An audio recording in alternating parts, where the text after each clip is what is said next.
Pessoal, então eu estou de volta. Vocês estão vendo uma tela branca, então, o compartilhado? Sim, professor. Tá legal. Então, eu deixei uma lista de exercícios sobre funções contínuas, funções deriváveis. Então, eu vou resolver alguma dessas questões e também responder questões de vocês. Tá legal? Então, vamos lá. Deixa eu ver qual é a Eu não sei se vocês já viram a lista de exercícios, chama lista 4, tá? Continuidade e diferenciabilidade. Então, o primeiro exercício é assim, é bem simples, tá? É para provar o seguinte: prove que todo polinômio de grau ímpar possui ao menos uma raiz real, tá? Então, isso aqui é mais ou menos intuitivo, né? Porque polinômio de grau ímpar, ele... Deixa eu colocar aqui. Então, exercício 1, né? Olha, às vezes, esse Jonga, eu estou falando, mas ele ainda não apareceu na tela, mas já coloquei assim. Então, deixa eu colocar assim. Um P de X, que é, vamos falar assim, ANX elevado a N mais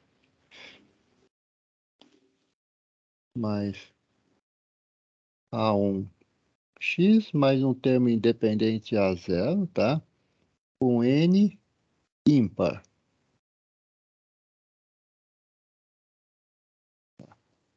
Então, possui uma raiz, certo? Existe um C número real, tal que P de C, deixa eu colocar aqui, opa, sumiu, tá aqui.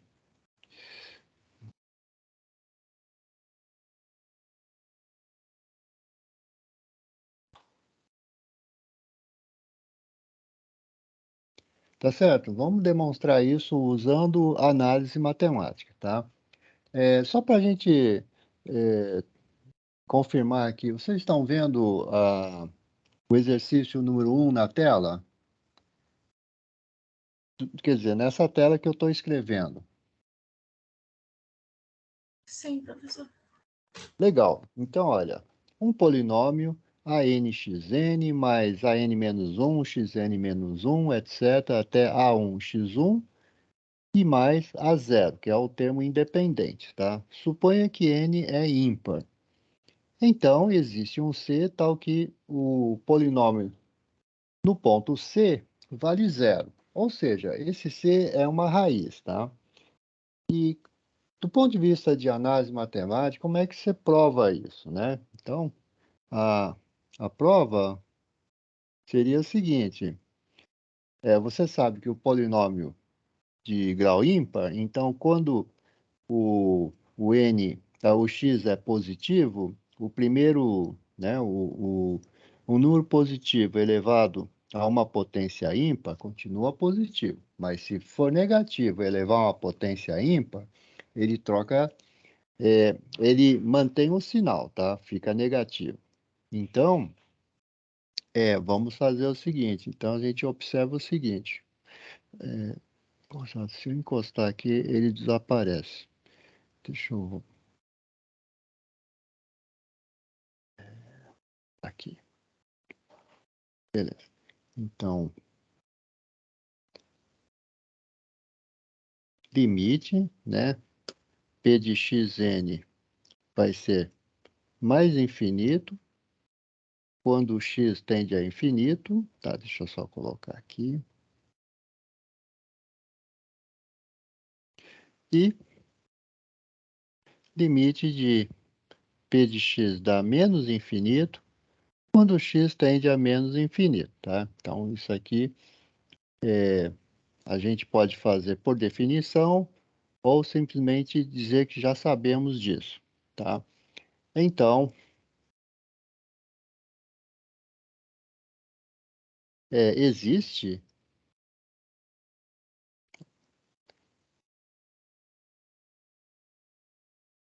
um M grande, tá? Número reais, né? Número M grande, tal que a função P vai de menos M grande até mais M grande, tá? Já que ele vai de menos infinito a mais infinito, então, em algum momento, a P de x ultrapassa M grande e também ultrapassa o menos M do lado negativamente, tá? Então, esse polinômio para cá é contínua. Todo polinômio é contínuo, a gente sabe. P de menos M é menor que zero. P de mais M é maior que zero, tá? Eu vou trocar de cor aqui. E deixa eu só aproveitar aqui, tá? E então, gente, pelo teorema valor intermediário,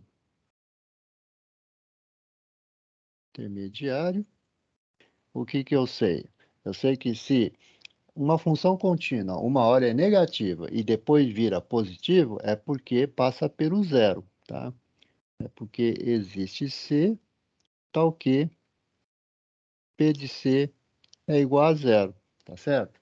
É desse jeito que a gente comprova que um polinômio de grau ímpar tem que ter uma raiz real, tá? Pelo menos uma.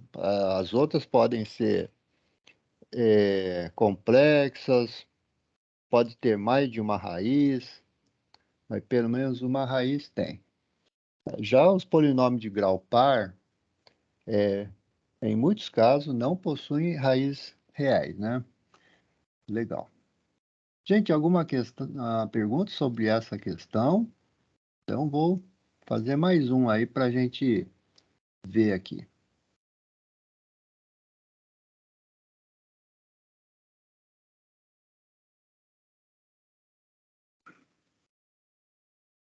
Tem uma questão também que eu acho interessante, é assim, vocês viram, a gente viu no cálculo, então deixa eu colocar aqui primeiro um rascunho aqui, esse é o exercício 3, tá? Esse 3 não ficou muito bonito, deixa eu refazer aqui.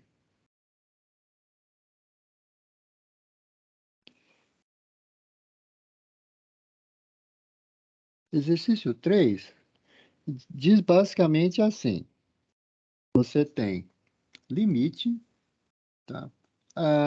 Certo. Limite de f de x para x tendendo a igual a f de a, tá? Então, basicamente, a pergunta é: quando isso vale para definir, deixa eu colocar, definir continuidade.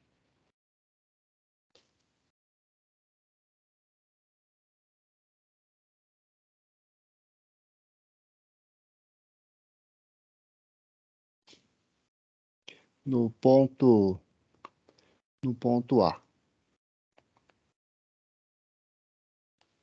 Bom, gente, então, essa pergunta é de análise matemática, tá? Ele pergunta assim: a gente está acostumado no curso de cálculo 1, dizendo assim, quando é que a função é contínua no ponto A?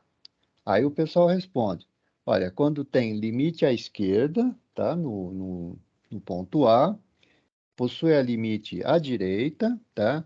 E todos eles coincidem com f de A, tá? Ou seja, existe o limite f de x para x tendendo para A, e esse limite coincide com f de A. Portanto, a função é contínua no ponto A. É assim que define, tá certo? Então, eu gostaria de algum de vocês aí fazer uma crítica, dizer assim, ó, professor, isso aqui não vale em tais casos, tá? Ou então alguém diz para mim que, olha, essa fórmula, tá? Essa definição vale para qualquer função contínua no ponto A. Algum comentário, gente? Isso aqui está assim pacificado esse assunto? Isso é importante, porque a gente sai do curso de cálculo dizendo que se uma função é contínua no ponto A, então a limite de f de x para x tendendo a A tem que ser f de A. Professor, eu tentei pensar em um exemplo que, que contradiz, mas eu acho que vale para todos. Certo, tá. Na verdade, dentro do contexto do cálculo 1, e isso é verdade, tá? Mas não é verdade no contexto da análise matemática. Por quê? Porque a gente só tem direito de escrever limite para x tendendo a A se esse ponto A for especial, tá? Se esse ponto A for um ponto de acumulação, tá? Então, já vou escrevendo aqui. Né? Então, é, só vale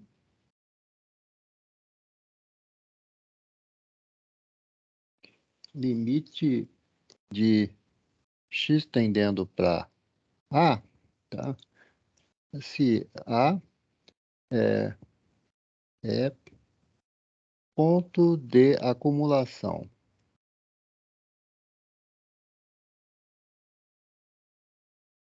Sabe por quê? Porque se A não é ponto de acumulação, você não garante que existe pontos diferentes de A chegando para A, tá?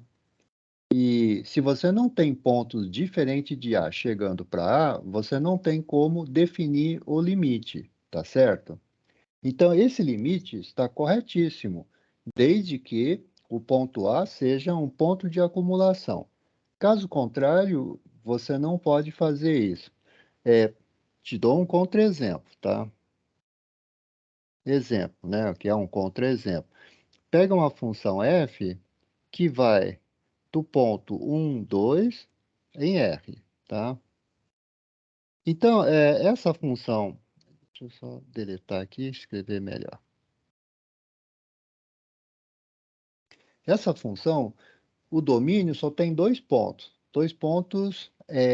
como se diz, discreto, né? Já que nenhum desses pontos podem ser ponto de acumulação. Gente, para ser ponto de acumulação, para que um conjunto tenha ponto de acumulação, o conjunto tem que ser infinito, né? Porque conjuntos finitos não tem ponto de acumulação. Ponto de acumulação tem que ter infinitos elementos do conjunto perto de um ponto, tá certo? E são propriedade de ponto de acumulação. Tem que acumular infinitos pontos acumulando em cima de um certo ponto, tá? Aí é que chama-se acumulação, né? Então, essa função, é, ela não tem ponto de acumulação, tá? Agora, essa função é contínua no ponto 1 e no ponto 2, tá? Se você usar épsilons e deltas, tá? Você vai perceber que essa função é contínua. E essa função, essa continuidade da função, você não consegue escrevendo limite. Tá legal, gente?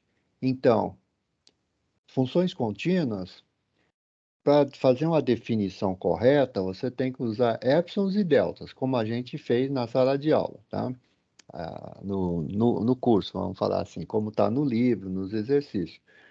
Agora, caracterizar funções contínuas como sendo limite de f de x para x tendendo a igual a f de a, isso aí só vale, tá? É muito útil, mas só vale se o ponto A for um ponto de acumulação, tá certo?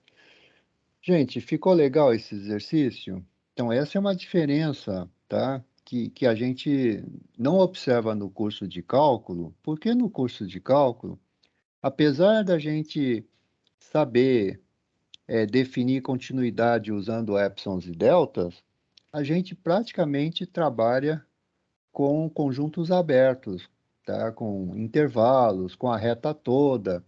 Então a gente não tem que tomar cuidado com essas definições especiais, essas funções definidas em conjuntos finitos, por exemplo. Tá?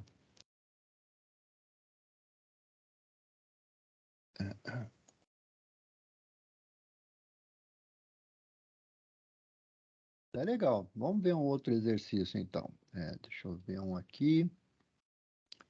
Ah, eu vou mostrar que existe uma função que Professor, não é contínua em nenhum ponto, tá? Então, professor, opa, pode falar. desculpe Ah, interromper. sim. O senhor poderia só dar uma dica de como faria para provar que a função do intervalo 1, 2 em R contínua usando os deltas e epsilon? Ah, Epsilon. tá. Claro, claro. É, deixa eu mudar de página, então. Deixa eu mudar a página 2. Aqui também.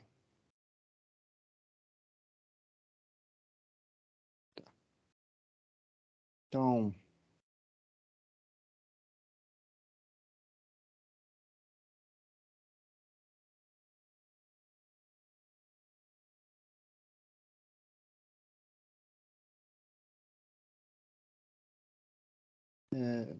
posso colocar só um, dois.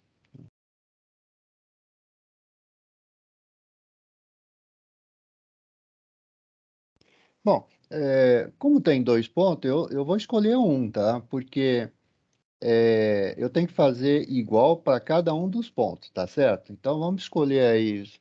Você quer pegar o ponto um ou o ponto 2? Pode ser um. Tá legal. Então, deixa eu só colocar aqui, apagar aqui. Vamos ver que f é contínua em x igual a 1, tá?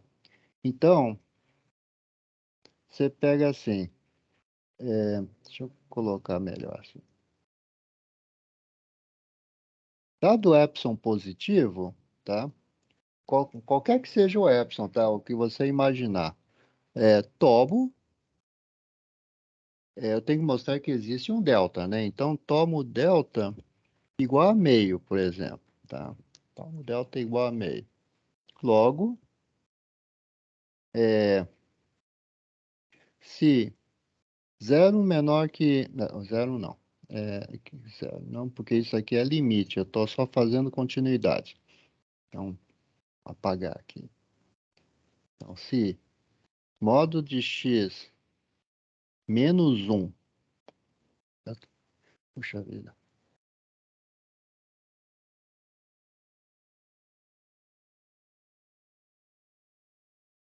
Nossa.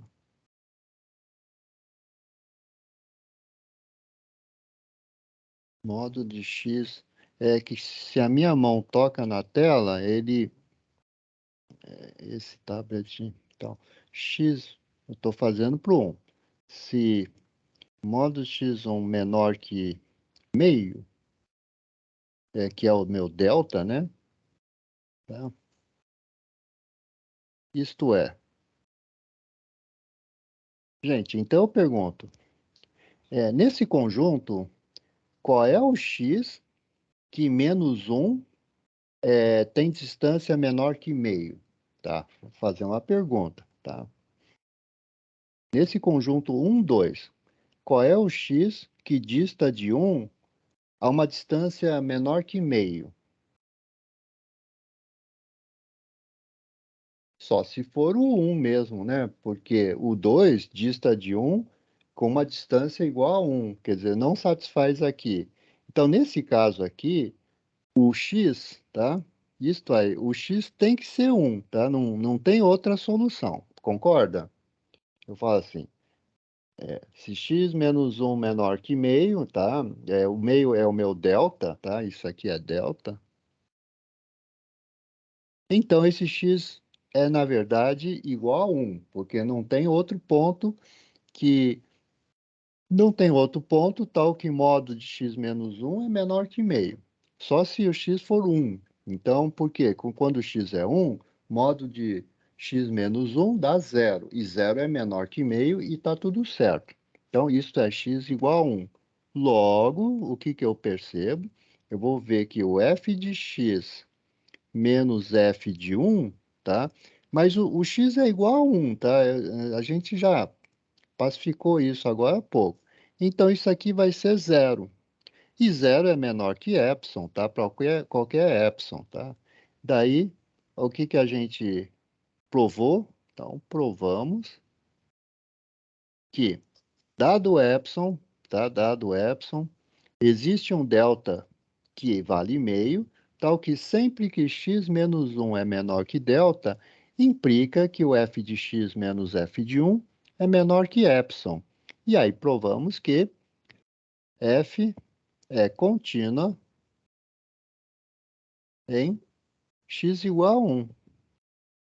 Ficou legal a demonstração usando epsilons e delta, que a f é contínua no ponto 1, gente? Ficou. Legal. Então, vamos para um outro exercício. Gente, vocês estão gravando? Então, legal. Tá bom.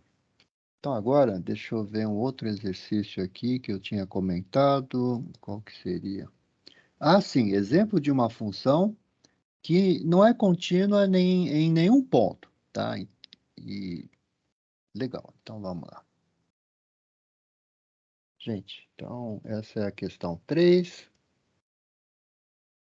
Ou é a 4?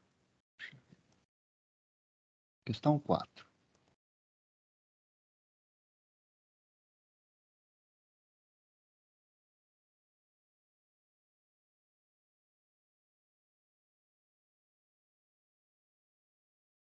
Então, eu vou colocar já a função f. A função f é, é assim.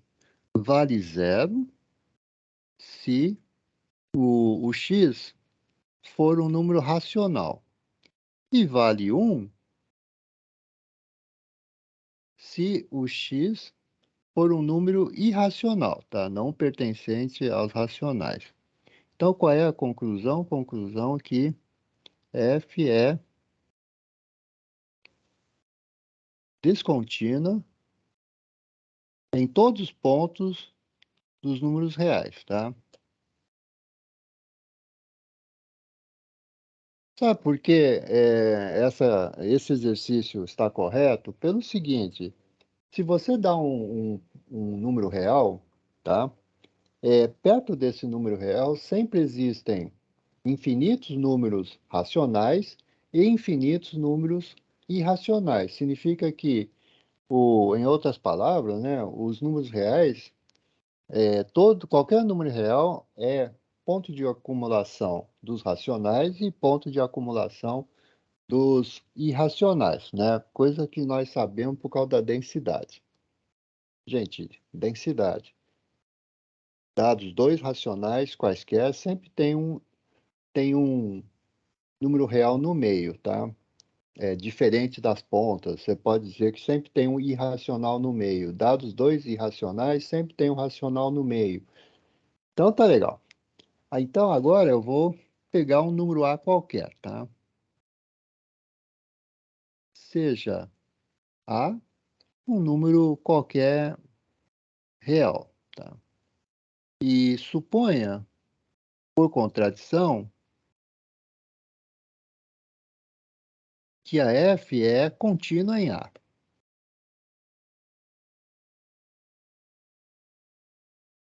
Aliás, eu não vou usar contradição porque nem precisa.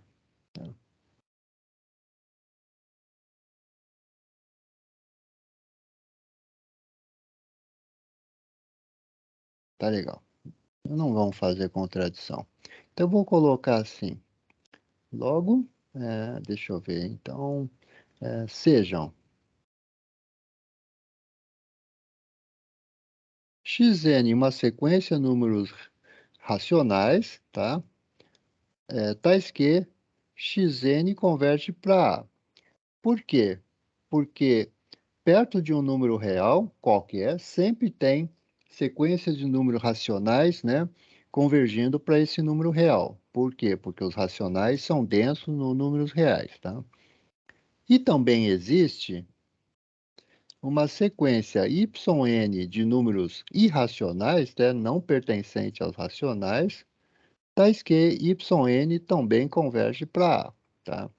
Então, o ponto A é ponto de acumulação dos irracionais, então a sequência irracional convergindo para A, tá? Logo, agora a gente sabe que, que eu posso reescrever isso usando limites, tá? Então, limite de xn converge. Bom, deixa eu só apagar aqui uma coisinha. Gente, então agora eu vou fazer uma pergunta. Limite de xn. Os xn estão nos racionais. E aí a gente sabe que os f de números racionais é sempre zero, tá? Tá aqui, ó. Deixa eu pegar um azul aqui. Tá aqui. Nos racionais, a f vale zero. Então, isso daqui converge para zero, porque os f de xn vale zero, tá? Então, agora vamos observar a mesma coisa para os y. Os f de yn também convergem para zero. Por quê? Porque os yn são números... Opa! Para zero não, desculpa. Deixa eu só consertar aqui.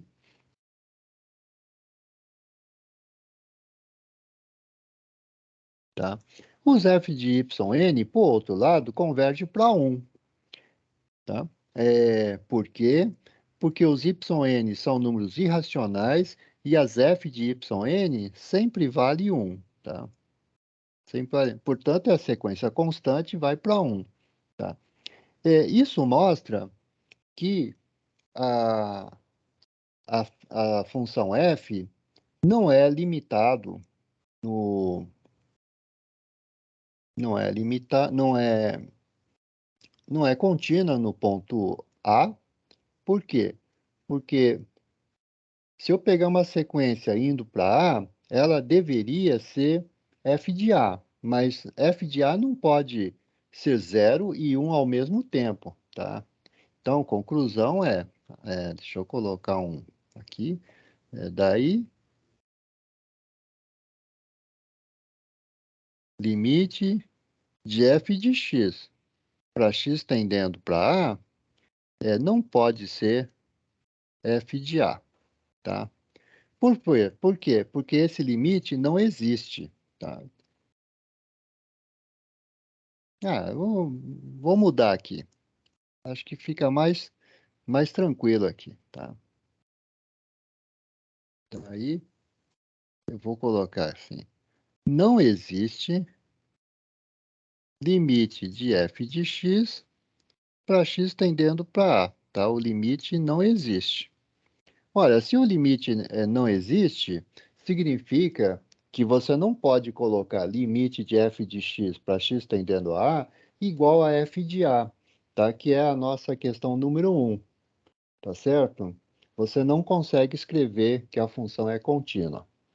Então, essa função não pode ser contínua em nenhum ponto A, tá certo? Alguma pergunta sobre esse exercício aqui?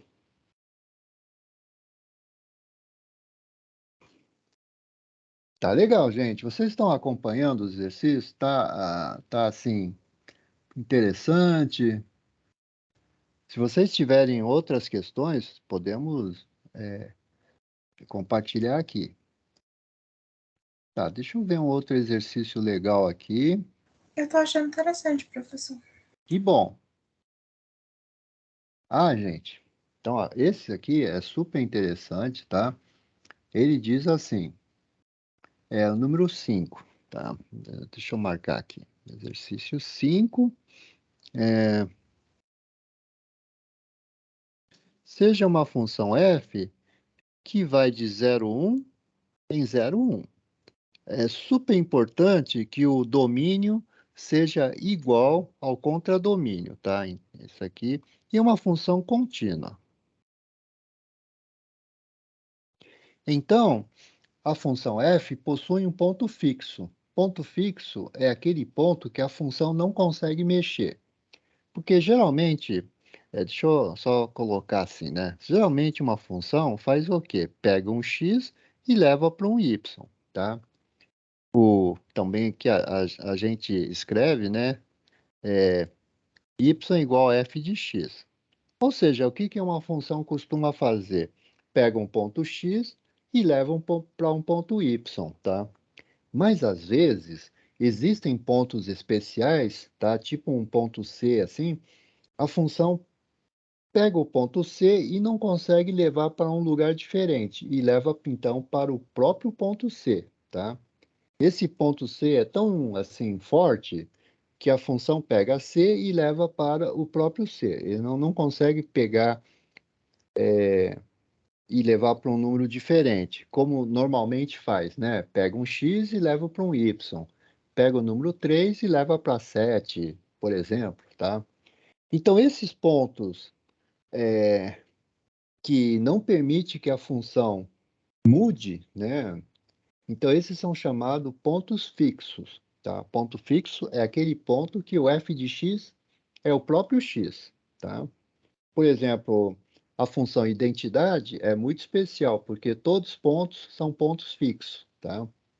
F de 1 igual a 1, F de 3 igual a 3, mas isso não é geral, não é igual, não vale em geral, tá?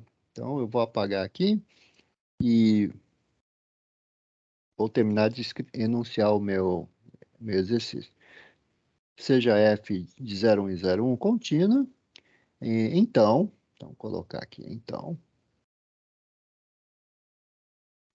é, existe um ponto C pertencente a 0,1, tal que, esse tal que ficou ruim, deixa eu escrever de novo. Tal que f de C é o próprio C, tá? Ponto fixo.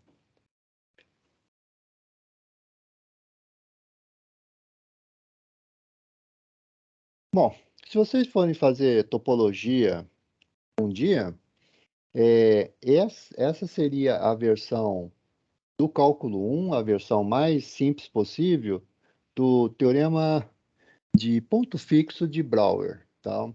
É claro, no futuro, você pode fazer isso dentro de um contexto topológico muito mais sofisticado, usando teoria dos índices, alguma coisa muito mais sofisticada. Mas esse aqui é a versão cálculo 1, e a única coisa que a gente vai usar é o teorema do valor intermediário. Se uma função contínua vai do negativo para o positivo, obrigatoriamente tem que passar pelo ponto zero, pelo valor zero, tá certo? Se você vai de menos para mais, uma hora você é zero, tá? Por uma questão de continuidade. Então, gente, eu poderia fazer uns desenhos aqui, mas eu vou fazer logo aqui a minha solução. Então, olha, seja f grande, seja f grande de x como sendo, vamos lá, x menos fzinha de x. Poderia ser fzinha de x menos x, tanto faz, tá? Gente, isso aqui é contínuo ou não? Ó, f grande é contínua ou não? A fzinha é contínua a x está no lugar da função bissetriz, que é uma função contínua. A diferença de duas funções contínuas é contínua. Então, essa f grande é contínua. Então, vou colocar aqui, é contínua. E depois, vamos calcular f grande de zero. Então, f grande de zero vai ser zero. Opa, cadê você? Dá para tocar aqui. Tá. F grande de zero vai ser zero menos f de zero, tá? Mas você concorda que o f de zero é sempre maior ou igual que zero? Porque o f de x vai de 0,1 em 0,1. Não tem nada que seja negativo ou maior que 1, tá? Todo mundo está entre 0 e 1. Então, essa f de zero pode cair só no intervalo 0,1. Então, isso aqui tem que ser negativo, menor ou igual a zero, tá? Por quê, gente? Esse f de zero é um número que está entre 0 e 1, tá? Aí o número está entre 0 e 1, ele é não negativo. E aí você põe um sinal de menos na frente, fica não positivo. Então isso aqui está correto, tá? Vamos olhar para o f de 1. F de 1 vai ser o número 1, tá? Que é o x, menos f de 1. Fzinha de 1, né? Gente, olha, fzinha de 1 vale quanto? Está entre 0 e 1. Então, 1 menos uma coisa que está entre 0 e 1, nos piores casos é zero, mas normalmente pode ser negativo, porque, perdão, esse número é sempre não negativo, tá? Maior ou igual que zero. Porque eu tenho 1. O f de 1 é menor ou igual a 1. Então, quando eu pego 1 e tiro uma coisa pequena, ainda sobra alguma coisa. Então, isso aqui vai ser maior ou igual que zero. Então, isso também está correto. Finalmente, eu vou concluir o seguinte, tá?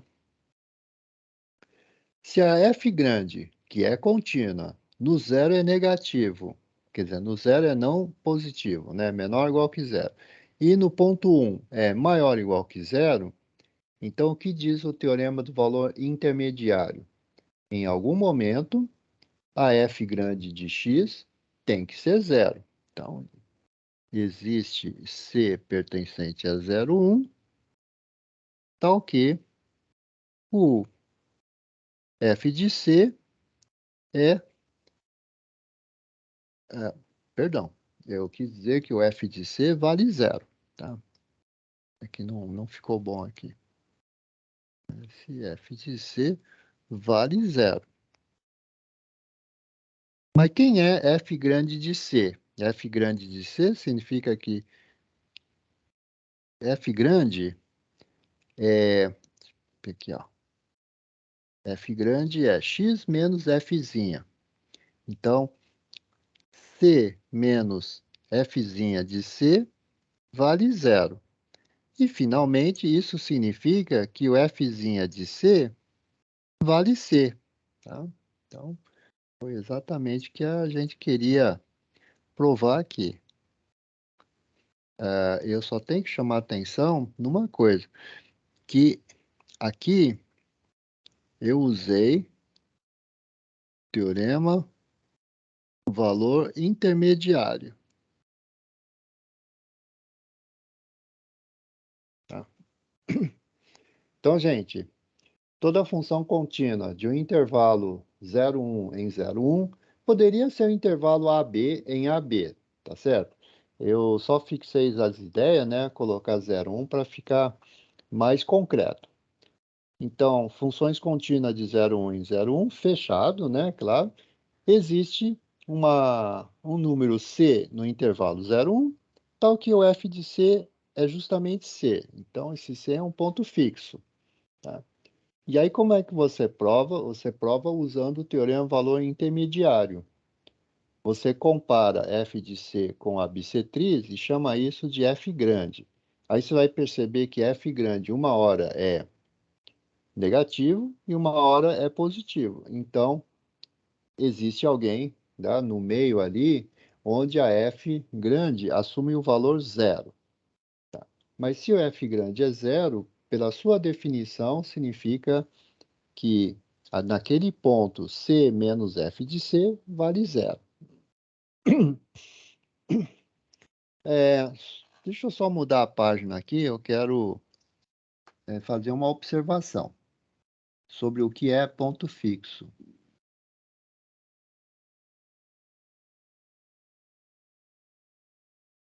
Então, uma observação aqui. Então, observação sobre ponto fixo. Ponto fixo é do tipo f de c igual a c. Então, gente, que tipo de função costuma ter essa fórmula? F de x igual a x. É a função identidade, né? Então, olha, você pega um plano XY aqui. Vamos desenhar uma função qualquer aqui, pegar uma linha preta aqui. Tá, essa é uma função f, tá? Aí eu quero perguntar como olhar para o gráfico e conseguir desenhar o ponto fixo. Então, deixa eu pegar um azul aqui. Gente, me dá uma dica. Nesse gráfico F que eu desenhei, como é que eu busco o ponto fixo? Quer dizer, eu quero desenhar um ponto fixo aqui em cima desse gráfico. O que que eu teria que fazer? Vocês É, sabem? é Oi, só pode? você esboçar a identidade, né? Faz o ângulo de 45 graus, aí você vê onde que cruza, né? Exatamente. Perfeitamente, é isso mesmo. Então, ó, isso aqui é a bissetriz, y igual a x, e aí onde cruzou, isso aqui eu chamo de ponto C, tá? Por quê? Porque ele está na bissetriz, né? Então, o f de C é o próprio C, tá? Deixa eu colocar aqui.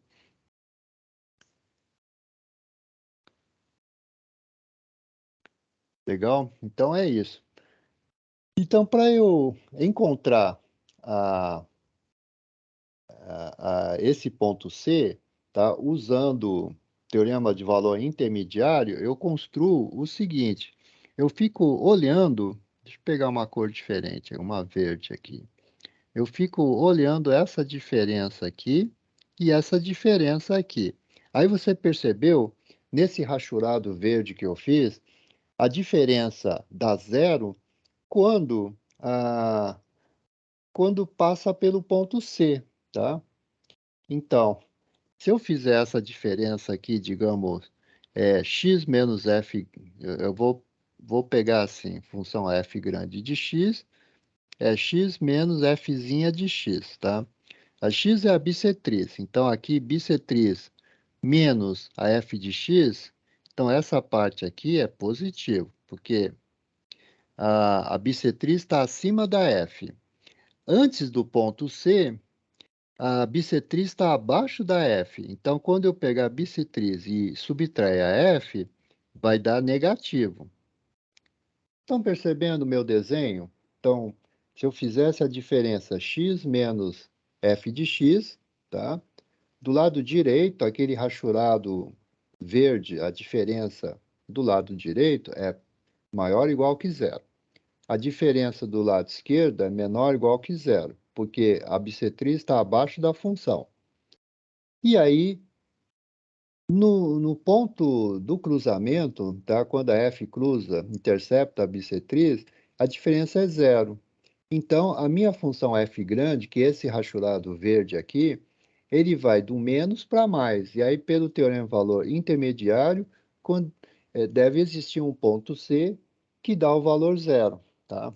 Então, só para concluir de novo aqui, né? F de 0 é menor ou igual que zero, f de 1 é maior ou igual que zero, e aí, teorema do valor intermediário implica que, deixa eu só fazer assim, f de c igual a c, tá?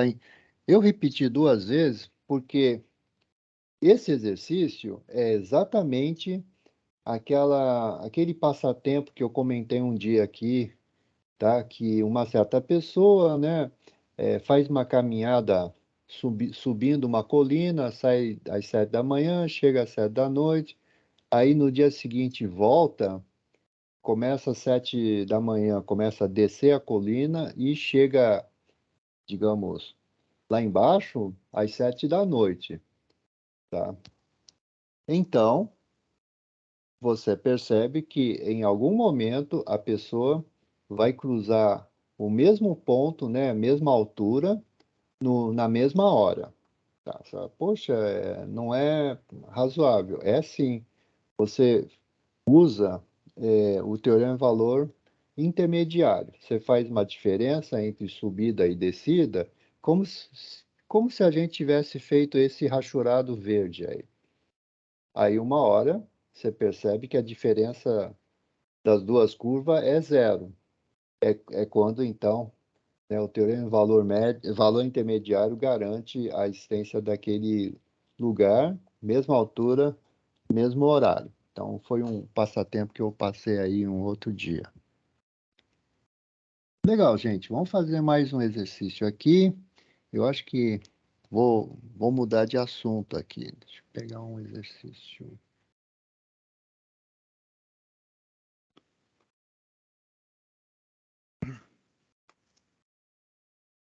Ah, esse é um exercício legal. Número 6. Toda função uniformemente contínua carrega sequência de Cauchy em sequência de Cauchy. Bom, gente, ó, deixa eu só colocar aqui o número 6.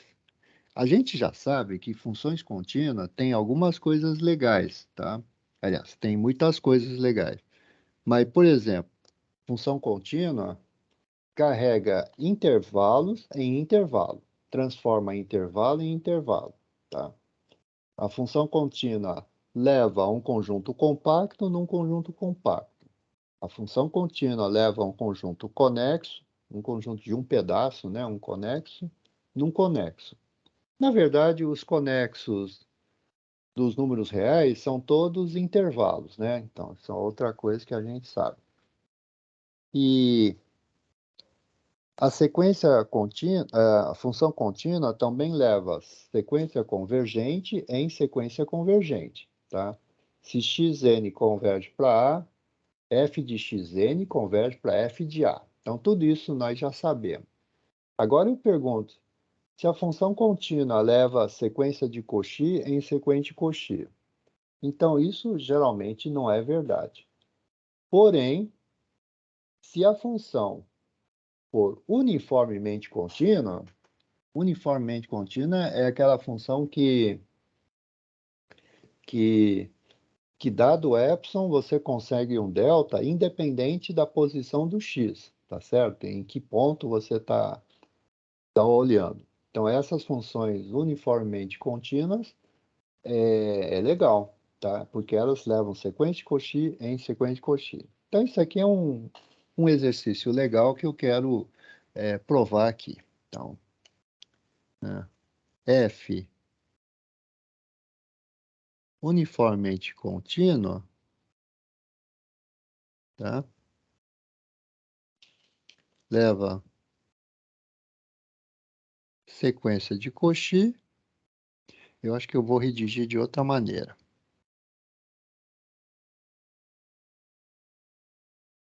F uniformemente contínua. Então, assim eu economizo uma página. Xn Cauchy, tá? Uma sequência de Cauchy, implica que o f de xn também é de Cauchy.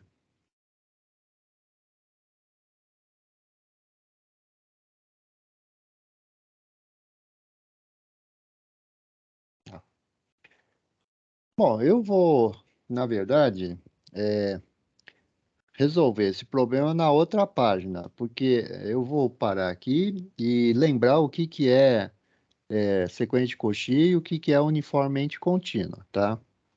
Então,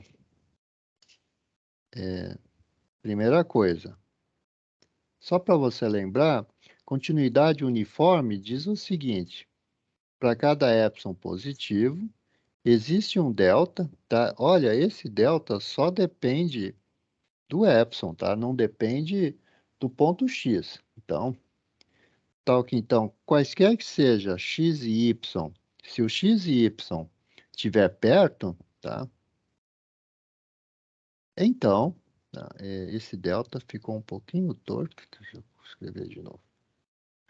Então, o f de x menos o f de y é menor que epsilon. Isso aí significa continuidade uniforme, tá? E aí eu vou lembrar o que que é sequência de Cauchy. Uma sequência de Cauchy significa assim, dado epsilon positivo, tá? Existe um n0 natural, tal que para m e n maiores que esse n0, a gente tem que a distância de xn até yn, que é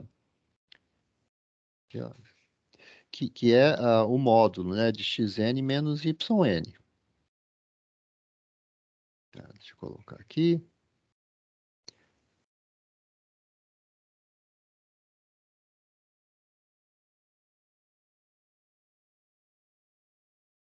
Esse módulo é menor que epsilon, tá? Então, sequência de Cauchy é aquela sequência que, para os índices muito grandes, né, depois de um certo n0, índices grandes, os xn's e os xm's, acho que ficou ruim aqui. Só consertar aqui. Um é m, outro é n. Então, o XM e o XN ficam muito próximos, tá? São aquelas sequências que todo mundo vai ficar acumulando em cima de algum ponto virtual ali, tá certo? Gente, só um segundo, eu vou pegar outro copo de água aqui.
Pronto, pessoal, eu voltei.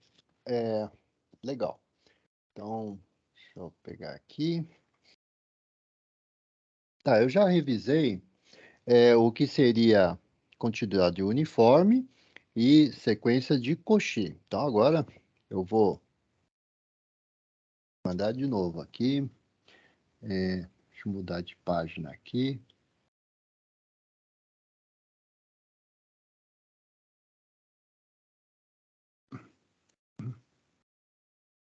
Legal. Então, continuando, tá? Gente, eu preciso mostrar que xn Cauchy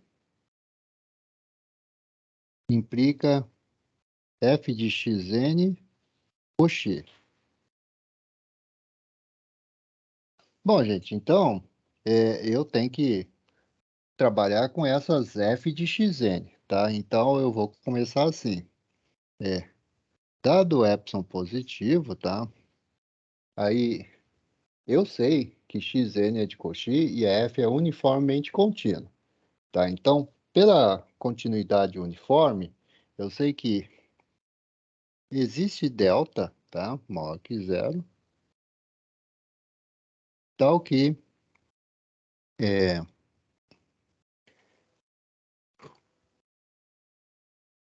vamos lá, f é uniformemente contínuo. Então, tal que f de xn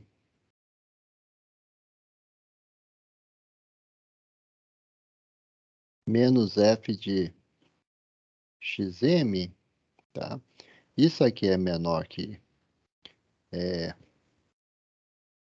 Gente, eu não estou fazendo... Não estou usando o fato de ser Cauchy, estou usando o fato de ser uniformemente contínua, tá? Então, eu peguei os pontos xn, então eu sei que isso aqui é menor que epsilon, se, tá?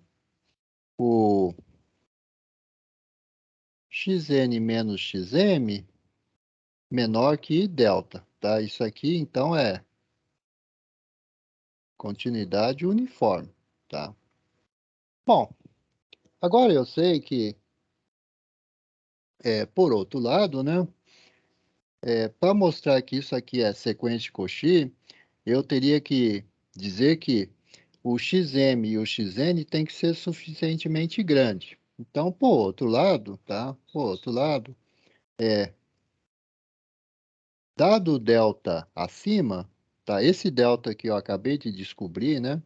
Eu vou, olha, esse delta que é a continuidade uniforme me deu, tá? Então, dado esse delta acima, deixa eu só colocar em preto aqui. Dado esse delta acima, pelo fato da sequência ser de Cauchy, existe um n0, tá? Tal que, se xn menos xm for menor que... ó, deixa eu só trocar aqui a minha maneira de escrever. Tal que xm e xn maior que n0 implica que as suas diferenças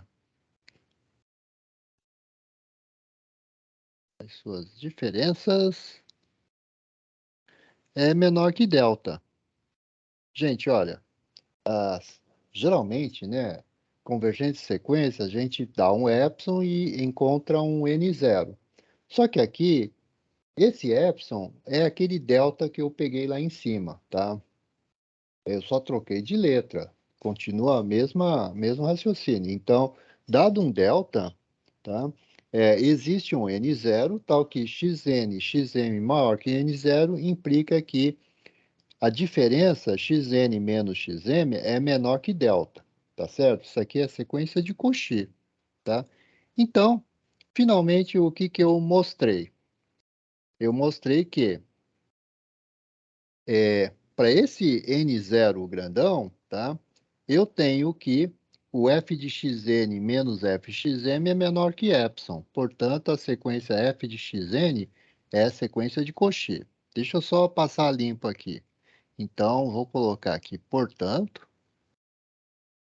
pegar uma cor diferente aqui. Portanto, o que que eu concluí? Eu concluí assim, portanto, xn, xm maior que n0, tá? Deixa eu colocar tudo de novo. Assim, então, para epsilon positivo, eu mostrei que existe um delta positivo, tal que xn, xm maior que n0. Na verdade, aqui existe um n0. Perdão, aqui, deixa eu fazer mais bonito aqui. Tá ok, é o seguinte. Gente, olha, essa é a linha de conclusão. Eu vou explicar. O que a gente conseguiu provar é que se você me dá um epsilon, tá? Você me dá um epsilon, eu faço um monte de conta e eu concluo que existe um n0, tá aqui, existe um n0 que eu botei aqui embaixo, né? Dado epsilon, existe n0, tal que se xn e xm for maior que n0, o que acontece quando xm e xn é maior que zero? Acontece isso daqui, ó. Acontece isso, tá? Acontece que o módulo de xn menos xm é menor que delta, tá? Mas se o módulo é menor que delta, como está aqui em cima, então os f de xn menos f de xm é menor que epsilon. Então, os f de xn menos f de xm é menor que epsilon. E o que eu provei? Eu provei que a sequência f de xn é uma sequência de Cauchy, tá? Por quê? Porque para n's e m's grandão, tá? As f de xn e f de xm ficam perto, eles se acumulam, tá? Eles ficam todos os termos da sequência f de xn, tá? Passa a ficar juntos, ficar, né, acumulando, tá? Desde que o n seja grande. Legal, gente? Então, continuidade uniforme transforma a sequência de Cauchy em sequência de Cauchy. Ou seja, se xn é uma sequência de Cauchy, as f de xn também é uma sequência de Cauchy. E a gente provou aqui passo a passo, tá? Gente, vocês estão online ainda? Legal, vocês estão online. Deixa eu fechar aqui. Ó, vocês podem fazer perguntas, tirar dúvidas, tá? Deixa eu mudar de página aqui. Página 9, que eu também mudo de página. Legal. Vamos ver um outro exercício aqui.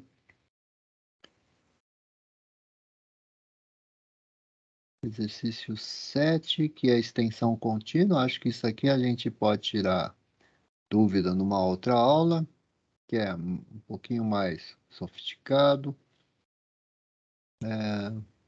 8. 8 dá para fazer agora. O exercício 9 é legal. Tá? Todos os outros exercícios, gente, a gente pode fazer no Moodle, a gente também pode comentar aqui. É que são muitos exercícios, eu tenho que escolher alguns aqui. Então, olha, o exercício 9 é bem legal. Ele diz assim, ó. Você tem duas funções deriváveis, tá? A gente vai falar um pouquinho sobre diferenciabilidade. Duas funções deriváveis. Mas o domínio é muito importante. O domínio é um intervalo, tá? Um intervalo AB. Então, deixa eu até escrever aqui. 9. Então, tenho FG, tá? São duas funções. O domínio é um intervalo AB, tá? Poderia ser aberto, fechado. Eu coloquei aberto para eu dizer que é derivável em todos os pontos, né? Então, isso aqui vai em R. É derivável. Tá? Derivável. E o que eu concluo, então? Suponha você tem duas funções deriváveis com o mesmo domínio AB. E aí você percebe que a derivada f' de x coincide com a derivada g' de x, tá? E isso vale para qualquer x no domínio, tá? Que é o intervalo AB. Tá? Aí qual é a conclusão? A conclusão é que O professor só está escrevendo? eu estou escrevendo. Deixa eu dar uma olhada aqui. Agora Gente, apareceu aqui. eu estou vendo aqui. É que Agora demora um apareceu. pouco, né? Desculpa aí, gente. Esse programa demora um pouco. Tá. Então, suponha que a derivada da f e a derivada da g coincidem em todos os pontos. Aí, qual é a conclusão? A conclusão não é que a f é igual a g, tá? A conclusão é que a diferença da f com g é apenas uma constante. Ou seja, então, você pode dizer que a função g é, na verdade, a função f mais uma certa constante, tá? Onde essa constante é um número real que existe. Bom, gente, como é que a gente vai, vamos falar assim, como é que a gente prova isso daqui, tá? Então, a gente prova assim, ó.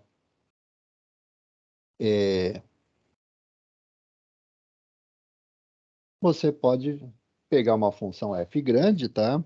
Pega uma função f grande como sendo g de x menos f de x, a diferença, tá? Então, gente, quando eu fizer a diferença, o que que eu sei? Eu sei que se a função f é derivável e a função g é derivável, a diferença ou a soma de duas funções deriváveis continua derivável. Então, g de x menos fx é derivável. E, além disso, a gente sabe que a derivada da soma é a soma das derivadas, tá? E você pode enxergar a, a derivação da diferenciabilidade como sendo um operador linear, porque ele preserva a soma e preserva o produto por escalar, tá? Operador linear é como se fosse de álgebra linear 1, tá certo?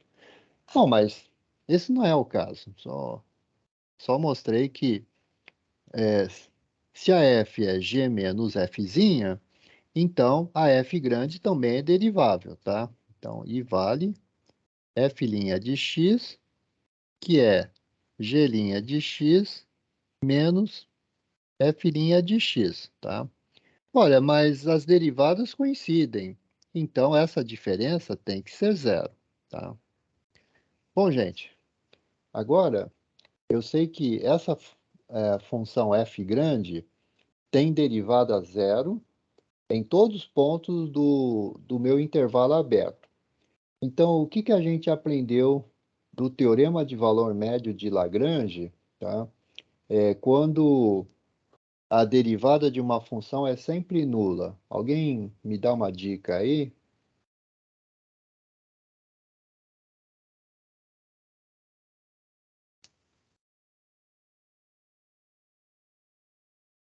A função é constante, né? A função é constante, só uma pequena observação, desde que o domínio seja um pedaço só, né? Seja um intervalo aberto, por exemplo, seja um intervalo. Porque se não for um intervalo, vamos supor que o domínio seja dois intervalos ou três intervalos unidos, tá? Assim, blocos separados, tá? Não conexo. Então, a função poderia ser constante em cada intervalo, tá? Que a gente chama de cada componente conexa. Mas no intervalo 1, a função pode ser menos 2, tá? Constante. No intervalo 2, a função pode ser 7, constante. Então, no cômputo geral, a função não é constante, porque tem hora que é, sei lá, um número, tem hora que é outro, tá? Então, ela seria constante em cada intervalo. Mas como ela só tem, essa função só tem um intervalo só, né, como domínio, então ela é constante de verdade, tá? Então, o fato de ser um intervalo só o domínio, né, é muito importante para a nossa conclusão. Legal, então aqui vou... Então, eu até vou repetir a demonstração, tá? Então, pelo teorema valor médio de Lagrange, tá? A gente sabe, então, que...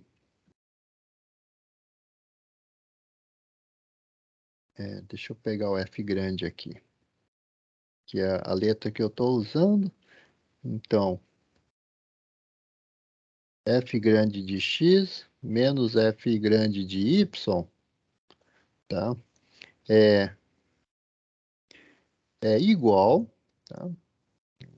Deletar aqui. Teorema valor médio de Lagrange. Então, isso aqui é igual a F' de alguma coisa, tá? E x menos y.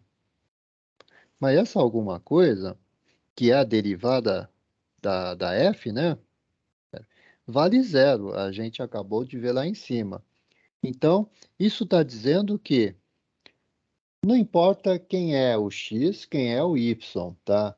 O módulo de f grande de x menos f grande de y é sempre zero. Portanto, f grande de x é sempre igual a f grande de y, qualquer que seja x, qualquer que seja y. Ou seja, essa função é constante, tá? Então, o que conclui que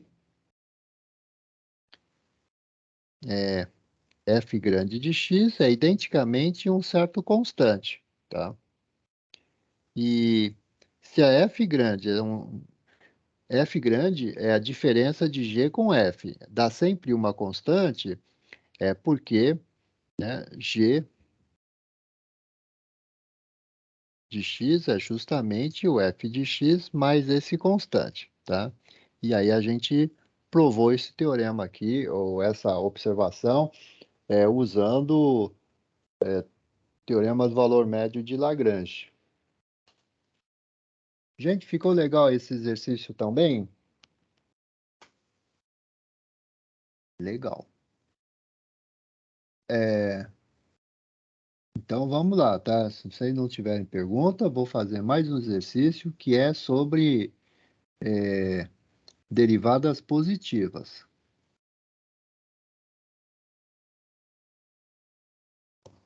Deixa eu mudar de página aqui. Gente, antes de fazer o exercício, né, que eu vou escrever aqui, vou fazer uma observação, tá? Então, no cálculo, a gente acaba aprendendo que é o seguinte, no caso geral, tá? Assim, vamos falar assim,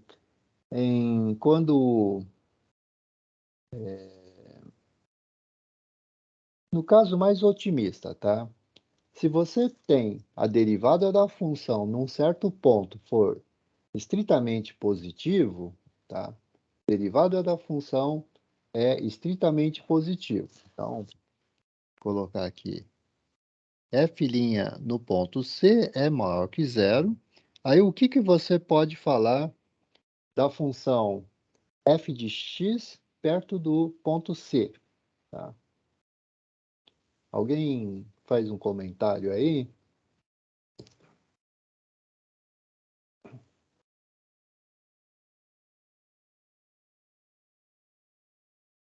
A função é crescente, né?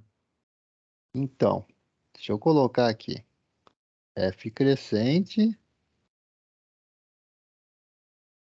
em C, tá? Então, ou numa vizinhança de C, tá? Então, isso aqui, a gente, na verdade, dá para provar com alguma ressalva, tá? A gente vai ver isso no exercício. Mas, será que a recíproca é verdadeira? Tá? Então, f crescente, digamos, em todos os pontos, então, implica que f', digamos, de C é maior que zero. Se uma função é crescente, estritamente, tá? Eu estou falando crescente mesmo. Isso significa que, vamos supor, crescente e derivável, é claro. Aí vamos perguntar se a sua derivada, então, seria estritamente positiva. Tá? Então, a gente sabe que essa pergunta tem resposta negativa, tá? E a gente tem o contra-exemplo clássico, né, que é dado no curso de cálculo 1, tá? O contra-exemplo é a função x ao cubo, porque x ao cubo é uma função estritamente crescente, mas no ponto zero ele tem uma tangente, né, horizontal, tá? Porque é um ponto de inflexão. E o ponto de inflexão tem derivada nula. Então, apesar da função, né? Então, deixa eu só colocar. Toma f de x igual x ao cubo, né? E aí você sabe que é crescente, tá? Mais f' de zero é zero, tá? Por quê? Porque essa função é assim, ó. Ele chega desse jeito, tá? Muda de concavidade e continua, tá? Então, aqui no ponto zero é quando a derivada fica horizontal, tá? Então, gente, não é porque a função é crescente que ela tem derivada positiva sempre, tá? Isso não é verdade. Agora, se a função tem derivada positiva sempre, dá para fazer um teorema do tipo que a f vai ser crescente, tá? Então, é isso que a gente vai ver. Quer dizer, isso aí a gente tira das definições de diferenciabilidade, né? Pronto, gente. Então, vamos para um exercício. Alguma pergunta? Vocês conheciam esse exemplo clássico, né, de x ao cubo? Que a função é crescente, mas nem todos os pontos têm derivada positiva. Então, cuidado com isso, tá, gente? Vamos lá. Página 12. Legal, página 11. Então, aqui também, página 11. Vamos fazer o... Deixa eu ver qual é o exercício aqui. Exercício 10, 11 e 12. Então, vou colocar no exercício 10, que seria o caso favorável. Então, exercício 10. Então, exercício 10 diz assim: eu tenho uma função f, deixa eu ver qual é o domínio que eu escrevi aqui.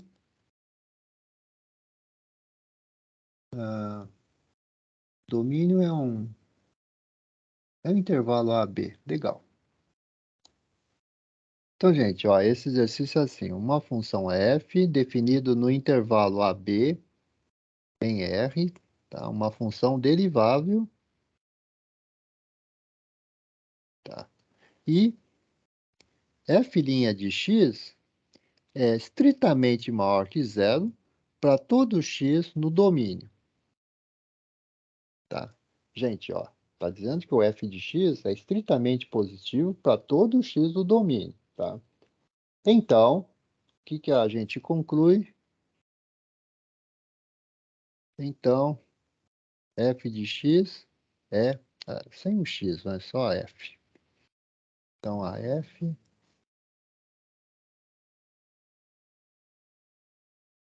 é crescente. Crescente no sentido de estritamente crescente, né? É crescente no intervalo.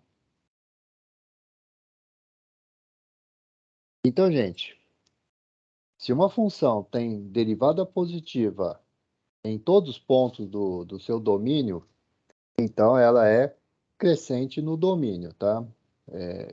Claro, a gente está supondo um domínio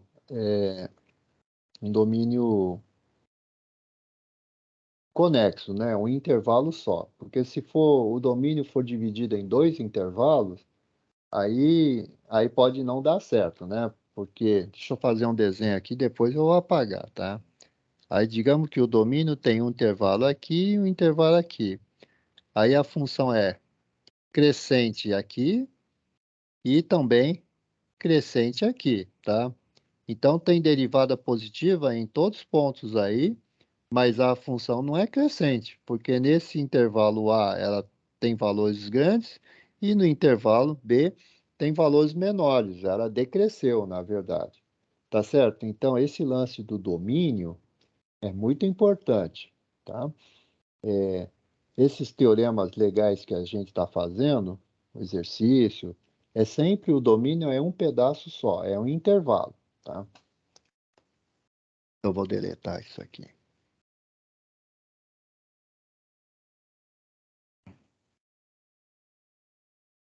Bom, gente, a solução é o teorema de valor intermediário, tá? Não tem outra coisa aqui. Então, a gente vai fazer solução.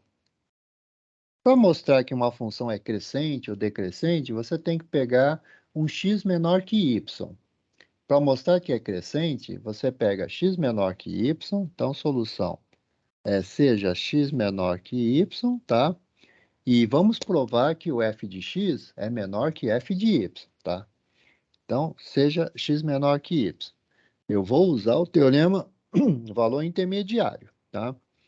Perdão, valor médio. Então, aí eu vou colocar aqui TVM, teorema valor médio de Lagrange, tá?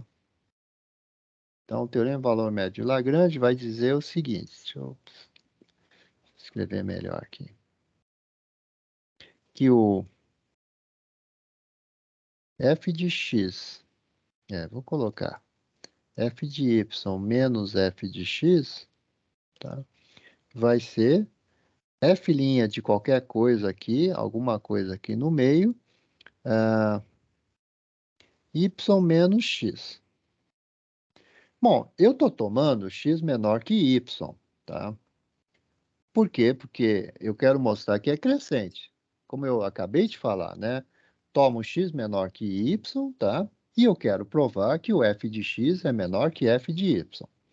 Então, como x é menor que y, eu sei que essa diferença aqui, y menos x, é positiva. Legal. O que eu sei sobre a minha derivada? Nesse exercício, a derivada em qualquer ponto é sempre positiva, tá? Então, a derivada é positiva também, qualquer ponto entre x e y, tá? Por quê? Se o x está no intervalo AB e o y também está, entre x e y é um intervalo. E aí eu sei que a função é derivável e assume valores positivos aí dentro. Legal. Então, o que eu concluí? Eu concluí que o f de y menos f de x é positivo, ou seja, que o f de x é estritamente, no nosso caso aqui, estritamente menor que o f de y, tá? O que implica que f é crescente. F é crescente em qualquer ponto, tá? Quaisquer dois pontos aí. Então, f é crescente nesse intervalo. Ficou legal, gente? Então, se a função é derivável e possui derivada positiva em todos os pontos de um intervalo AB, então f é crescente nesse intervalo. Por que é crescente? Porque você fecha os olhos, pega dois pontos do intervalo, tá? E aí você pegou dois pontos, um é maior, o outro é menor, é claro, né? Então você chama o menor de x, maior de y. Então você tem x menor que y. E aí você usa o teorema valor intermediário e você conclui que f de x é também menor que f de y, tá? Para as quaisquer x e y desse intervalo, tá? Portanto, a f é crescente nesse intervalo. E pronto, esse é o teorema que a gente fixa, né, no cálculo 1, né? Olha, se a função tem derivada positiva, então ela é crescente.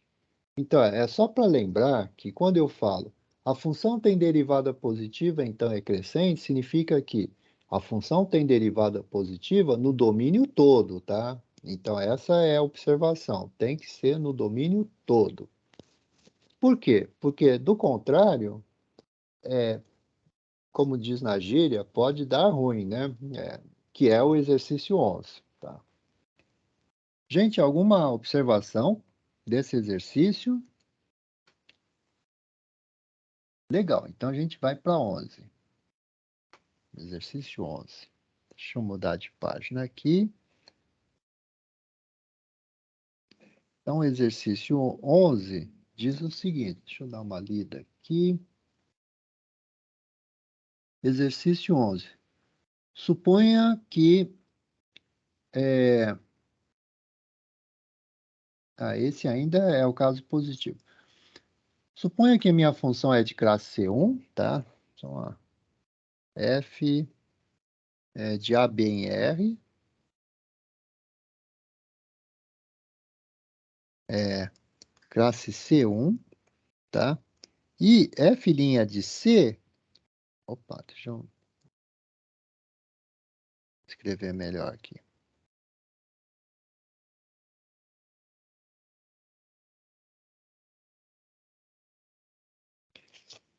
E eu peguei um ponto C dentro do intervalo e eu descobri que a derivada eu só estou falando que a derivada num ponto, tá? A derivada num ponto C é estritamente positivo, tá? Para algum C que está no intervalo aberto AB aqui. Então, o que que eu concluo? Concluo que existe, tá? Uma vizinhança V que é tipo Czinho menos delta, Czinho mais delta. Deixa eu só apagar aqui. Czinho mais delta. Onde a F é crescente em V. Tá? Então, deixa eu colocar umas... Gente, vamos interpretar o nosso exercício aqui, tá? Então, o que diz o exercício? Diz assim, eu tenho uma função de classe C1, tá? Ou seja, ela é derivável e, além disso, a derivada é contínua, tá? Então, é uma função de classe C1 definido no intervalo aberto, AB. E aí, eu descobri que tem um ponto C onde a f' de C é estritamente positivo. Eu não estou dizendo que a derivada é positiva para todos os pontos do domínio. A derivada é positiva para um ponto C, foi o que a gente percebeu aqui, tá? Derivada é positiva num ponto C. Conclusão. Então, existe uma vizinhança, tá? Quer dizer, uma vizinhança é uma região perto do ponto C, onde a função é estritamente crescente, tá? Quer dizer, no exercício anterior, dizia assim, se a função f tiver derivada positiva para todos os pontos do domínio, então essa função era estritamente crescente. Aqui é diferente. Aqui a função tem derivada positiva em apenas um ponto, por exemplo. É o ponto que você percebeu, tá? Tem um ponto. Então, existe uma vizinhança desse ponto onde a f é crescente. Mas para isso, você tem que pagar um preço, que a função é continuamente derivável, ou seja, é de classe C1. Ela tem derivada, e além disso, a derivada é positiva, tá? Legal, vocês viram a nuance, a diferença entre esse exercício e o exercício anterior? Existe uma diferença, assim, muito grande, né? O exercício atual, você tem derivada positiva em apenas um ponto. Não quer dizer que não tenha em outros pontos, é que a informação é dada só num ponto só, tá? Porém, tem um bônus. O bônus é que sua função não é só derivável, é uma função classe C1. Tem derivada positiva, derivada contínua, que é algo especial. Então, gente, eu vou fazer o seguinte, eu vou usar o teorema um teorema de continuidade, tá? E aí, a partir do teorema de continuidade, que é a continuidade preserva a desigualdade, tá certo? Eu já repeti várias coisas, né, várias vezes.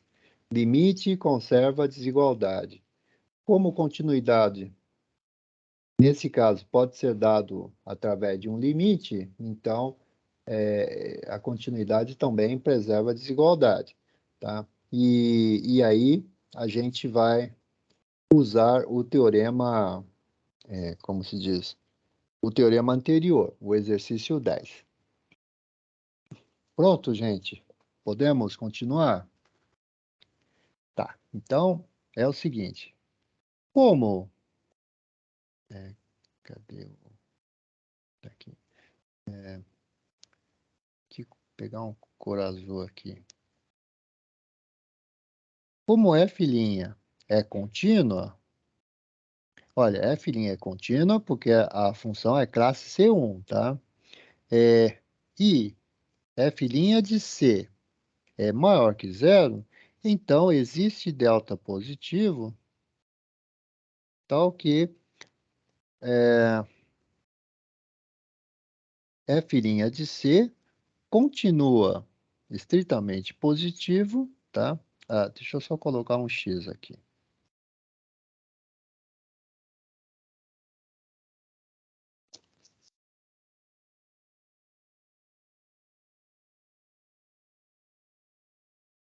Não gostei desse X aqui.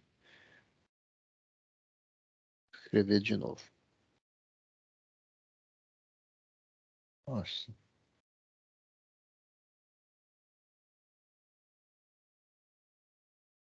A minha caneta tá ruim.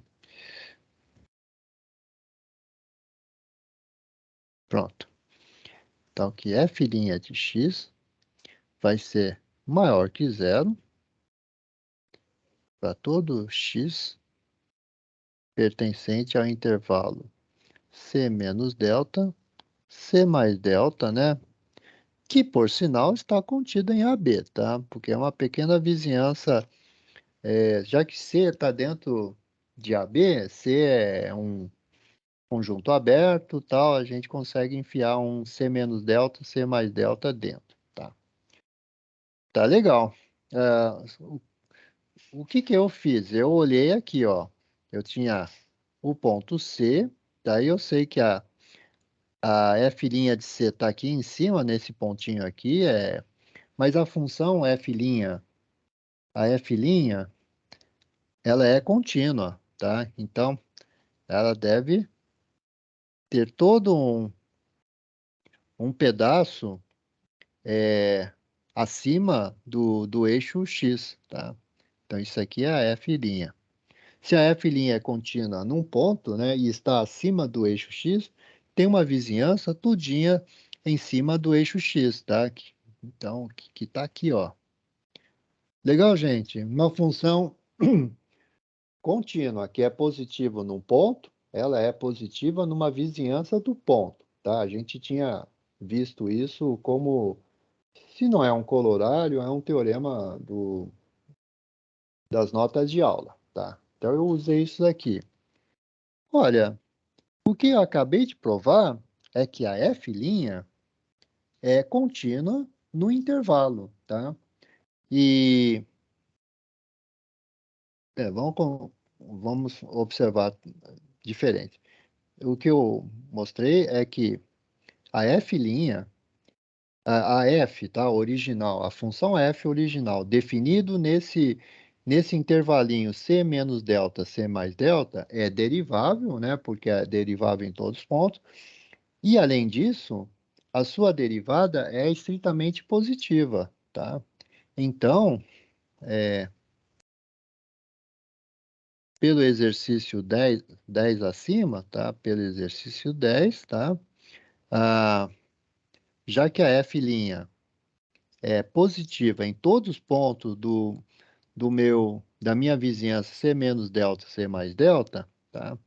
Então, pelo exercício 10, f' é crescente, porque tem derivada positiva, tá? É crescente, não no intervalo AB, mas pequeno subintervalo aqui, tá? C menos delta, C mais delta. Tá? E era o exercício que a gente queria provar. Pessoal, vocês estão acompanhando esse exercício aqui? Então, esse exercício não pede que a função tenha derivada positiva em todos os pontos. A gente pede que a função tenha derivada positiva num ponto C, tá? Mas queremos uma informação a mais, que a função seja classe C1, tá? Então, se a f' é positiva no ponto C, por ser contínua, né, classe C1, por ser contínua a f', tem toda uma vizinhança em torno de C, onde a f' também é positiva. Oba, então, para minha função original, restrito a esse subintervalo C menos delta, C mais delta, ela tem derivada positiva em todos os pontos desse subintervalo. Então, pelo exercício 10, essa função é estritamente crescente nesse subintervalo. Foi o que nós usamos para provar o teorema 11. Tá? A teorema, não, exercício, né? Exercício 11. Gente, o tempo já está avançando, então eu vou só fazer um comentário para um exercício legal aqui, tá? Que é o exercício 12. Deixa eu descompartilhar aqui. Eu vou compartilhar uma outra tela.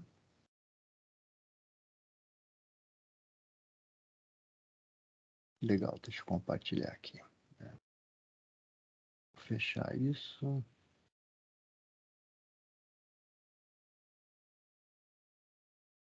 Compartilhar.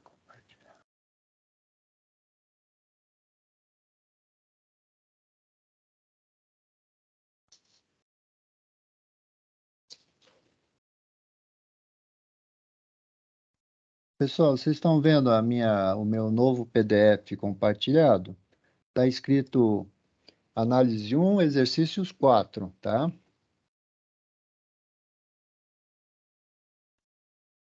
Legal, né? Suponho que vocês estejam vendo aqui. Bom, a gente fez vários exercícios aqui, quase todos, né? E se eu pulei algum, porque a gente pode discutir isso no fórum, lá no Moodle. Tá? Então, gente, olha, eu gostaria de fazer um comentário no exercício 12. Então, o exercício 12, ele é assim. Mostra que no exercício 11, ter derivada positiva num ponto não implica que a função é crescente numa vizinhança daquele ponto. Você precisa que a função de classe C1, tá? Então, o exercício 12 diz assim: olha para o exercício 11 e troca a palavra classe C1 por apenas derivável. Então, seria assim: seja uma função f derivável e a derivada é positiva num ponto. Então, prove que a função é crescente numa vizinhança daquele ponto. Então, isso é falso, tá? Isso só é verdadeiro se você acrescentar um bônus. Acrescentar que a função seja de classe C1. Se a função é só derivável e não for de classe C1, esse resultado é falso, tá? Então, eu vou deixar para vocês fazerem, porque a dica está dada aqui. É para você pensar nesse contra-exemplo. A função g é assim, de R em R, tá? Se x for diferente, a função g de x é x mais 2x² vezes seno de 1 sobre x. Não tem problema de divisão por zero, tá? Porque x é diferente de zero, tá? Agora, quando x é zero, a função g simplesmente vale zero. Aí, o que você tem que observar aqui? Primeiro, essa função é derivável, tá? No ponto zero. Então, é como se fosse o exercício 11 e o letra C, tá? O ponto C é o ponto zero do exercício 12. E você percebe que essa função, além de ser derivável, tem derivada positiva, tá? G' de C ou G' de zero é positivo. Porém, a função G não é, digamos, crescente perto do zero, tá? Porque perto do zero a função oscila um pouquinho, tá? Por causa do seno de 1 sobre x, tá legal? Então, essa função não é estritamente crescente perto do zero, porém, no zero tem derivada e a derivada é positiva, tá? Perceberam? Esse é um contra-exemplo muito sofisticado que diz o seguinte: se uma função tem derivada positiva num ponto, não quer dizer que a função é crescente perto daquele ponto, tá? Então, derivada positiva implica a função crescente, geralmente vale quando tem a palavra classe C1, ou então que a função é derivável e positiva em todos os pontos do domínio. Aí sim, ela vai ser crescente. Tá legal, gente? Tomar cuidado com esse tipo de afirmação, mas assim, fica tranquilo, que em cálculo 1 sempre vai dar certo. Por quê? Porque em cálculo 1, todas as funções que a gente mexe são funções elementares. Exponencial, logaritmo, polinômio, seno, cosseno. Essas são todas funções, por assim dizer, de classe C1, tá? Você pode derivar uma vez, deriva duas vezes, e aí, então, você vai estar sempre dentro do ambiente do exercício 10 aqui de cima. O exercício 12 é um caso, como se diz, patológico, tá? É um contra-exemplo para um caso muito especial. Mas, mesmo assim, são coisas que a gente tem que tomar consciência, né, num curso de análise. Pessoal, valeu aí. E ficou decidido o quê? Vocês querem prova na segunda-feira ou na quarta da semana que vem? Acho melhor na quarta, né? Professor, Oi? eu tinha duas opções, de ser semana que vem ou na semana do dia 18, certo? Semana dia 18 fica um pouquinho longe, tá? Mas se vocês sentirem mais confortável assim, A gente a gente preferia que bate, fosse dia 18, uma semana a mais para estudar pode fazer uma diferença muito boa. então a gente bate martelo para o dia 18. Certo, dia 18 perfeito. Eu só espero que o pessoal não queira trocar o horário depois, mas eu mando um e-mail, um aviso no Moodle, então. Certo. Tá bom, gente. Um bom dia para vocês e vamos ver se a gente tira dúvidas, se for o caso, no fórum, tá? Deixa eu parar o compartilhamento aí. E vamos fazer essa reta final, assim, ser bem vitoriosa. Tá legal, gente? Tá bom, pessoal. Um abraço aí, tá? Um bom dia a todos aí. Tchau, professor. Boa tarde. Tchau, professor.